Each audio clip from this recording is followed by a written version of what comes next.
বিশ্ব ধরিত্রী দিবসে শুরু হলো বৃক্ষরোপণ এবং বীজ ক্লিনিং অনুষ্ঠান।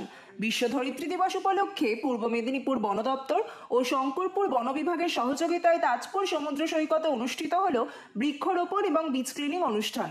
হ্যান্ডবিল ইত্যাদির মাধ্যমে প্রচুর পরিমাণে গাছ লাগানোর এবং সমুদ্র সৈকতকে পরিচ্ছন্ন রাখার বার্তা দেওয়া হলো বন দপ্তরের পক্ষ থেকে। এদিন শঙ্করপুর বন দপ্তরের আধিকারিক সর্দার বলেন, উষ্ণায়ন বাড়ছে, তাই পরিবেশকে সুস্থ রাখতে প্রচুর পরিমাণে গাছ লাগানো প্রয়োজন। সমুদ্র সৈকতে কোনোভাবে প্লাস্টিক বা জলদূষণ ঘটে এমন দ্রব্য ব্যবহার করা উচিত নয়। এই সমস্ত বর্জ্য পদার্থগুলি সামুদ্রিক মাছ খেয়ে ফেলে জলদূষণ করছে। সেই সঙ্গে তিনি আরো বলেন, যেভাবে জলজ প্রাণী বিশেষ করে সামুদ্রিক কচ্ছপ এবং পরিবেশের ভারসাম্য রক্ষাকারী প্রাণীদেরকে নিধন করা হচ্ছে, তাই পরিবেশকে রক্ষা করতে গেলে এই পরিবেশ রক্ষাকারী জলজ প্রাণীগুলিকে কোনোভাবে নিধন করা যাবে না। আজকে উদ্যোগ গ্রহণ করা হয়েছে। আজকে আপনারা জানেন যে আজকে বিশ্ব ধরিত্রী দিবস 22 এপ্রিল 2024। বিগত বছরের মতো এবছরও আমরা এটা পালন করছি এবং আমাদের উদ্দেশ্য হচ্ছে সি বিচ বরাবর প্লাস্টিক আবর্জনা যতটা সম্ভব আমরা এগুলো পরিষ্কার করছি।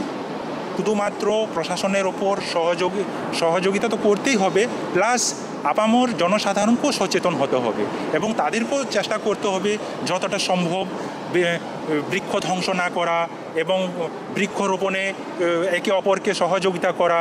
প্রচুর পরিমাণে সামুদ্রিক জলোচ্ছ্বাসের ফলে গাছ ধ্বংস হচ্ছে।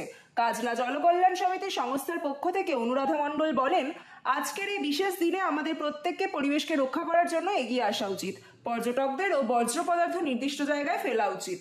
আমরা কাজলা জনকল্যাণ সমিতি এবং ফরেস্ট ডিপার্টমেন্ট মিলে এবং পাশাপাশি গ্রামবাসী মিলে আমরা সমুদ্রে যত আবর্জনা রয়েছে, প্লাস্টিক রয়েছে, আমরা সেটা পরিষ্কার করার জন্য আমরা উদ্যোগ নিয়েছি এবং তার সাথে প্রকৃতিকে আমরা একটা শান্ত এবং সুন্দর পরিবেশ দেওয়ার জন্য আগামী ভবিষ্যৎকে তার একটা উদ্যোগ গ্রহণ করেছি।